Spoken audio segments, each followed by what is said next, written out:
큰 일을 할 수 있을 것이라고 생각을 합니다. 하나님은 재물을 받으실 때 흠없는 재물을 받으시듯이 사람들 가운데도 약점 없는 장점이 많은 사람들만 쓰신다고 생각을 합니다. 그러나 오히려 자신의 많은 장점 때문에 하나님을 의지하지 아니하고 교만을 떨다가 무너지는 어리석은 사람들이 얼마나 많이 있습니까? 역으로 자신의 약점이 복이 되어서 하나님을 평생 의지하고 살아 하나님의 은혜를 덧입고 살아가는 사람들이 얼마든지 있을 수가 있는 거지요. 약점도 복되어라, 오늘 말씀의 제목입니다. 세상의 영웅 호공들은 나를 보라 내가 얼마나 잘났는지 자기 자신을 드러냅니다. 그러나 성경의 영웅들, 기독교 역사의 영웅들은 대개 약점이 많은 사람들이었습니다. 평범한 사람들인데 비범한 역사를 이루며 살아가는 것입니다. 왜 하나님은 이 평범한 사람들을 들어서 비범한 역사를 남기시는 것일까요? 그래야 하나님이 얼마나 은혜로운 분인가를 드러낼 수가 있는 것입니다. 그래야 우리 하나님이 얼마나 능력이 많으신 분인가를 나타낼 수가 있기 때문입니다. 살아가다 보면 결핍이 하나님의 은혜가 될 때가 참 많이 있습니다. 부족하기 때문에 기도하게 되는 것이 우리의 고백 아니겠습니까? 병든 자에게라야 의원이 필요한 것이다. 죄가 많은 곳에 은혜도 많으니라. 여러분은 장점이 많은 사람입니까? 아니면은 단점이 많은 사람입니까? 저는 일찍이 하나님을 몰랐더라면은 멀쩡하게 살아가기가 그렇게 쉽지 않은 사람이었습니다. 단점이 많아도 너무 많은 사람이었습니다. 저는 어릴 때부터 체력, 체능은 있었어요. 그러나 병약한 사람이었습니다. 걸핏하면 아픈 배를 끌어안고 뒹굴곤 했더랬었죠. 뿐만 아니라 저는 손으로 하는 건 잘할 수 있는 게 아무것도 없습니다. 손으로 팽이를 깎아서 돌렸지만 한 번도 팽이는 들어본 적이 없습니다. 학창시절 대생 시간에 주먹을 그리는데 선생님이 영모야 주먹 그리라고 그랬지 고구마 그리라고 그랬냐? 저는 한 번도 제 형광등을 집에서 갈아본 적이 없습니다. 끼워지지가 않습니다. 그래서 항상 저는 형광등 밑에 엎드리고 제 아내가 제 등을 디디고 올라서서 형광등을 갈았습니다. 재주가 매주인 사람이었습니다. 저는 하늘의 고아처럼 도움을 줄 만한 분이 곁에 없었습니다. 가난이 재산이요 장기요 특기였던 사람이었습니다. 이 모든 약점을 하나님은 나무라지 않았습니다. 오히려 장점으로 바꾸어서 부족한 종을 쓰셨습니다. 저는 몸이 약한 사람인 것을 알고 평생 건강을 관리하며 삽니다. 그래서 하나님 앞에 치유 기도의 능력을 항상 구했습니다. 병든 자에게 손을 얹은적 나으리라. 주께서 재채기 맞음으로 너희는 나음을 얻으리라. 이 말씀을 저는 믿습니다. 저는 가난하게 태어나 가난하게 살았습니다. 목사가 되었으니 가난이 별로 단점이 못 되었습니다. 가진 것 없이 배고픈 세월을 보냈으니 돈에 집착할 수 있지요. 그러나 목사 안수를 받기 전에 하나님하고 기도하다 결단했습니다. 집착이 아니라 초월하여 살아가기로 결단했고 그렇게 사는 법을 배우고 살곤 했습니다. 오늘 본문 사사기 3400년 전 중동 팔레스타인 지역에서 일어난 이야기입니다. 이 낡은 문헌이 AI 과학 문명 시대 오늘 21세기를 살아가는 우리에게 어떤 의미가 있을까요? 재미있는 사실이 있습니다. 이 낡은 이야기 역사 한 토막이 역사서가 아니라 히브리 사람들은 예언서라고 부르게 되는 것입니다. 과거에 일어난 얘기거리가 아니라는 것입니다. 내일을 살아가는 모든 사람들에게 주시는 하나님의 음성이라고 하는 거죠. 그리고 오늘 본문은 위기시대 한복판을 살아가는 오늘 내게 주시는 말씀입니다. 눈 뜨고 나면 더 악한 세상이 되는 것 같습니다. 어떻게 살아가지? 내 자식들은 어떻게 살아가지? 그러나 바로 이때에 우리가 승리하는 삶을 하나님 산에 붙들려 더 멋지게 쓰임받는 원리를, 지혜를 얻을 수 있는 책이 사사기입니다. 사사기는 여호수아 죽은 이후부터 사울 왕이 나타나 이스라엘 왕국을 건설하기 전까지 이스라엘에 드러났던 영웅들의 이야기입니다. 이들은 한결같이 세상적으로 잘 나가던 장점 많은 사람들이 아닙니다. 걸출한 인물들이 아니었다고 하는 것입니다. 허물과 약점 투성이의 인물들이었습니다. 근데 하나님은 이들을 선택합니다. 그들의 약점에 기름을 부어주십니다. 그래서 약점이 장점이 되는 겁니다. 하나님의 크신 역사를 드러내는 것입니다. 신학적으로 말하면 이런 사람들을 카리스마틱 리더라고 하는 것입니다. 가진 것 없는데 약점이 많은 사람인데 하나님이 함께하니까 우와, 하나님이 저런 사람도 쓰시네, 하나님의 큰 일을 감당하네, 우와, 하나님 위대하시다, 하나님의 영광을 드러내는 사람들을 말합니다. 이게 바로 사사기라고 하는 거지요. 인간의 약점, 연약함을 도우시는 하나님은 구약시대뿐만 아니라 신약시대 한 걸음 더 나가서 오늘을 살아가는 우리에게도 마찬가지입니다. 로마서는 우리에게 선언합니다. 성령도 우리의 연약함을 도우시나니 성령이 말할 수 없는 탄식으로 우리를 위하여 친히 간구하시느니라. 이게 중요한 단어, 중요한 글자 하나가 있습니다. 도라고 하는 단어입니다. 이걸 읽을 때 성령도 우리의 연약함을 도우시는, 그렇게 읽는 게 아닙니다. 성령도 우리의 연약함을 도우시는 그 얘기입니다. 무슨 얘기일까요? 구약시대 못난 사람들, 약점 많은 사람들 하나님이 도와서 하나님의 큰 인물로 만들어 쓰셨다. 예수님도 못난 제자들을 선택하여 교회를 세우고 역사를 변화시켰다. 성령도 우리의 연약함을 도우시나니, 오늘 이 말씀이 여러분의 말씀으로 믿어지시고 받아들여 주시면 아멘. 하나님은 나의 연약함을 싫어하시지 않는다는 것입니다. 그것 때문에 나를 버리시지 않는다. 이 놀라운 은혜의 차원을 깨달았던 사도 바울은 곳곳에서 고백합니다. 내 능력이 약한 데서 온전하여 칩니다.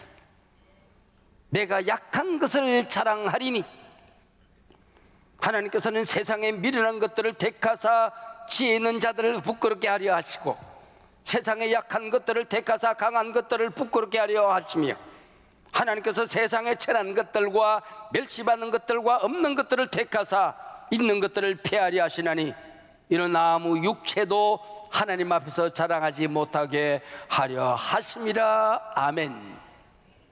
좋은 머리, 높은 자리, 많은 재물, 예쁜 얼굴, 아무 육체도 뭐에 그 좋은 피지컬, 네 것인 줄 알고 자랑하는 순간 무너진다는 겁니다.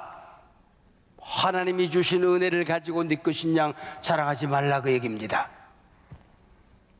본문의 상황은 하나님의 백성들이 모압왕 에글론의 압제에 시달리던 때입니다.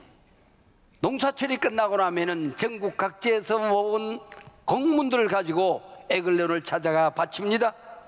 이 치욕스러운 일을 맡은 사람이 왼손잡이 사사 에웃이었습니다. 에웃은 베냐민 지파 사람인데, 공교롭게도 베냐민이라는 이름의 뜻은 오른손의 아들, 그런 뜻입니다. 베냐민 지파 사람들은 이 이름의 뜻을 대단히 자랑스럽게 생각했습니다. 오른손의 아들 가문의 왼손잡이가 태어났다고 얘기입니다. 여기 왼손잡이라고 하는 얘기는 오른손이 묶였다, 저막손을 말하는 것입니다. 오른손 핸디캡을 가진 사람을 말하는 것입니다. 오른손 장애인은 당시 노예로도 팔 수가 없었어요. 하나님의 성회에 들어올 수도 없는 사람이었습니다. 어디까지나 그 당시 상황입니다.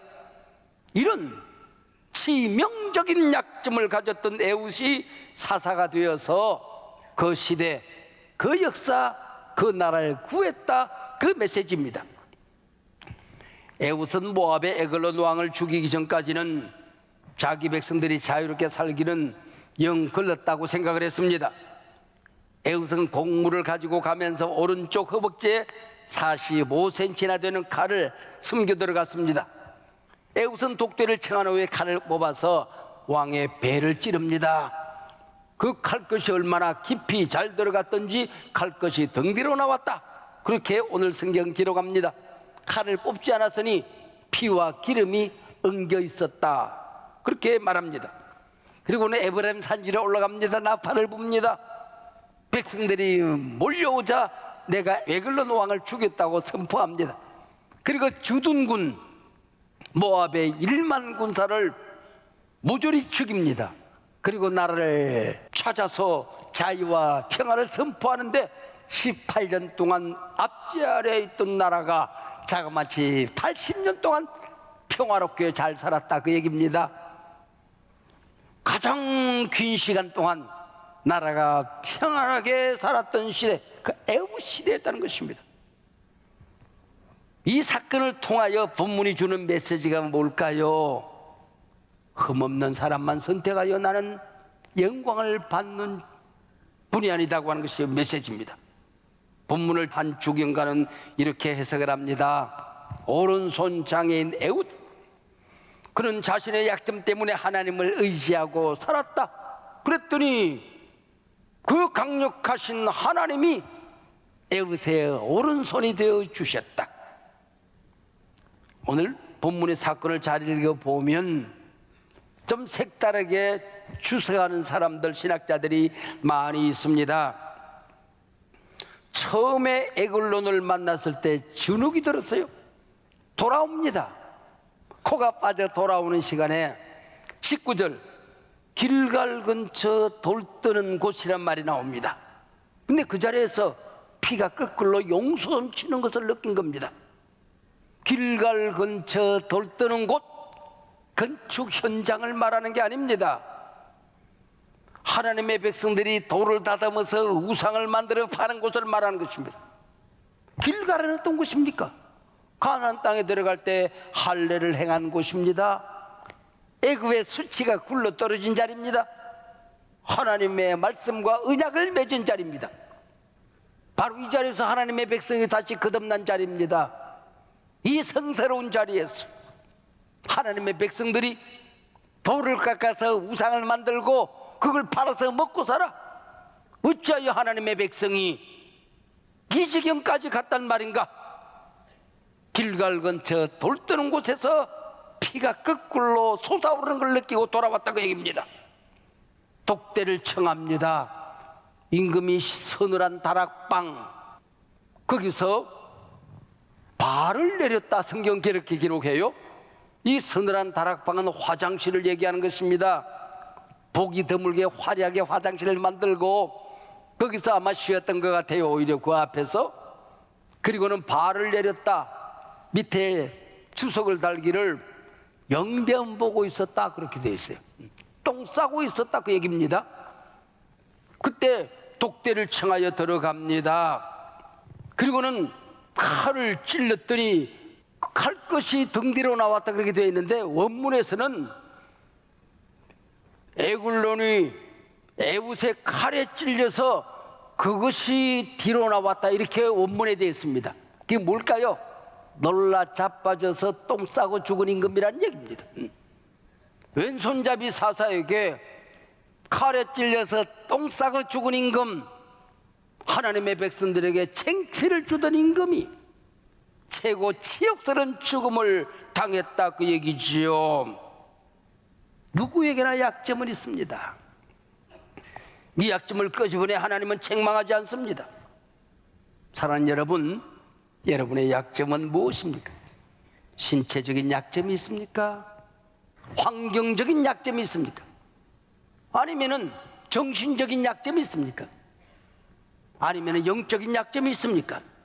그것 때문에 절망하지 마십시오.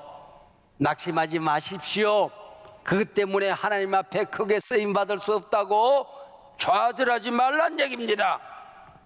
하나님은 당신의 최고의 강점이 되어 주십니다. 무거운 짐을 지고 살아갈 때에 세상 사람들은 나를 피합니다.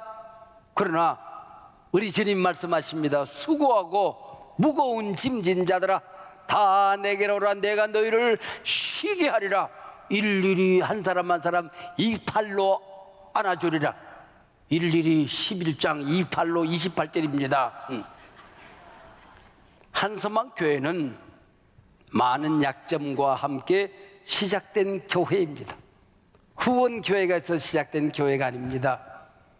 근사한 개척팀이 있어서 시작된 교회도 아닙니다. 목사님은 기도와 말씀에 전무하십시오. 모자른 재정은 제가 책임지겠습니다. 부자 영감이 있어서 시작된 교회도 아닙니다.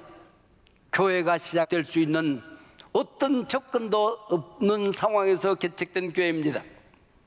교회가 개척되고 한자락 지하실 예배당을 얻어서 개척 예배를 드리기까지 6개월이 걸렸습니다.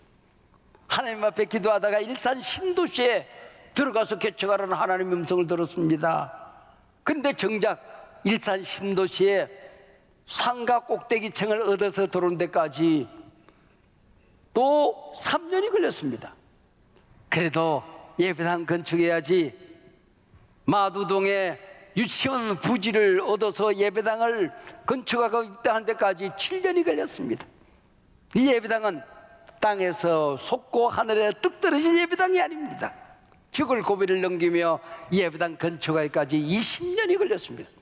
그리고 또 15년의 세월이 흘러갔습니다. 1991년 6월 9일 교회가 창립된 그날부터 2024년 말 은퇴하는 그날까지 35년 동안 단 하루도 빚더미라고 하는 무거운 짐을 내려놓고 편안하게 걱정 없이 저는 목회했던 적이 단 하루도 없었습니다. 이만하면은 약점쟁이 아닙니까?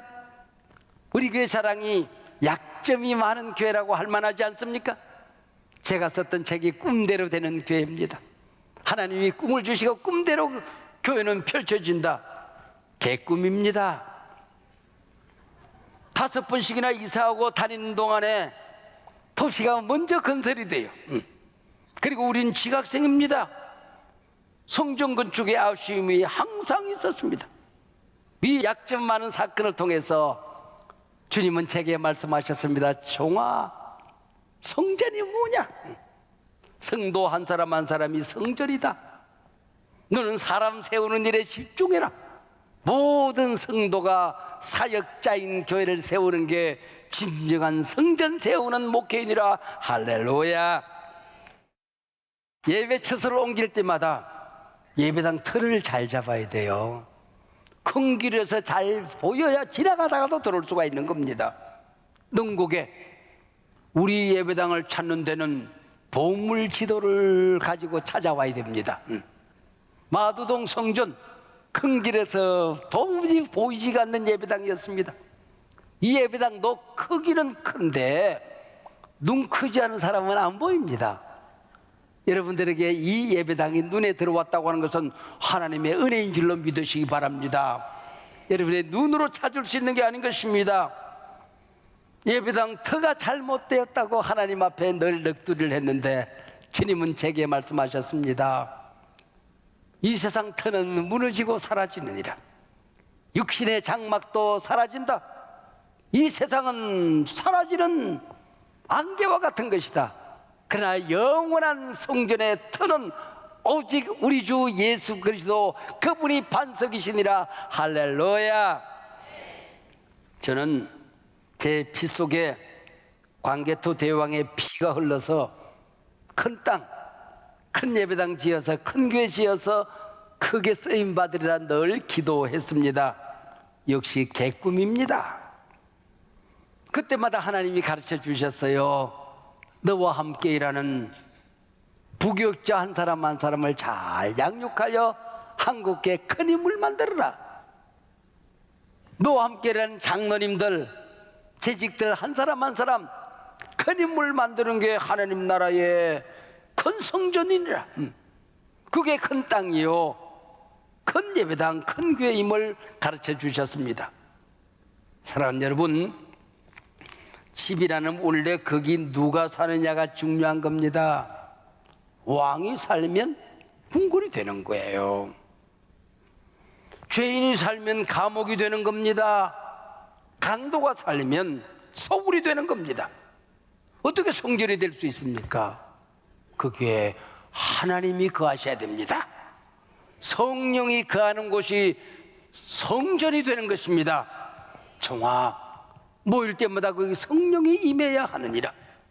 두세 사람이 내 이름으로 모이는 곳에 내가 거기 함께하면 거기가 성전이 되느니라. 모든 예배에 하나님의 임재가 있는 곳, 그곳이 성전이니라. 할렐루야. 우리의 제사는 약한 것이었습니다. 한 조목의 약점은 그때마다 약점이 되었습니다. 보약점, 명약점이 되었던 것이지요. D.L. 무디 전도팀이 다음 전도지로 이동하기 위해서 짐을 정리하고 있었습니다. 어린 소녀가 쩔뚝이면서 다가와 무디의 손을 잡았습니다. 선생님, 오늘 선생님 말씀 듣고 저도 하나님의 사랑을 받고 싶어요. 그래? 집에 가서 이 요한복음을 읽어보렴.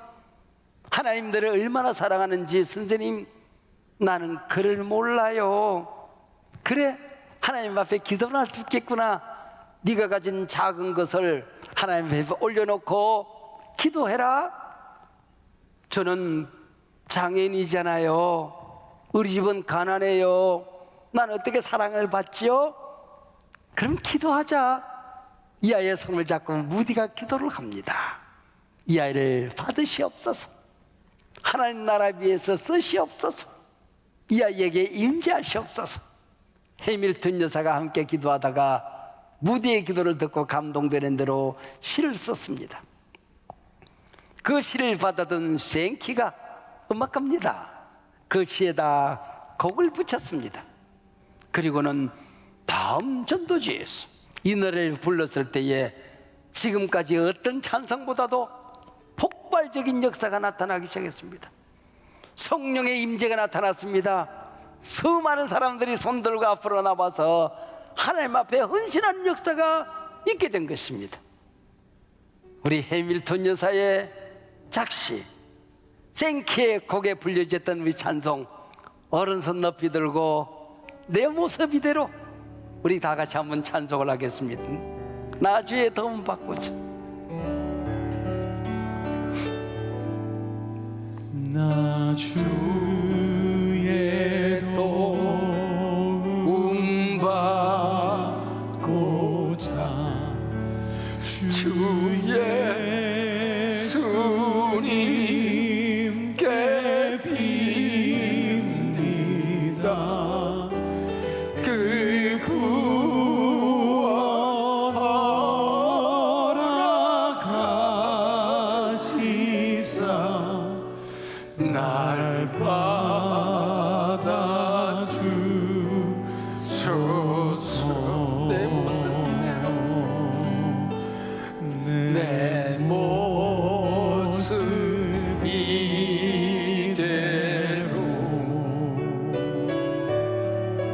주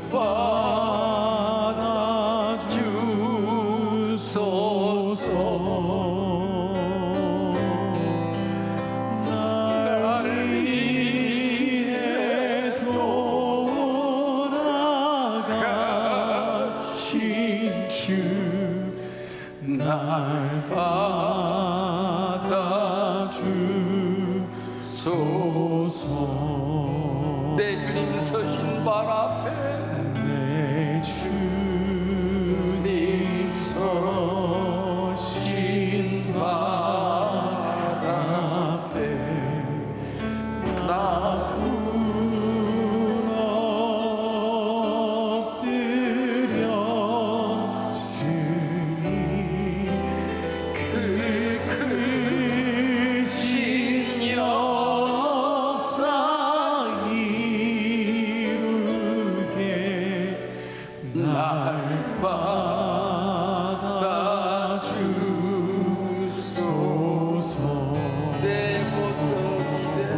날 받아주소서.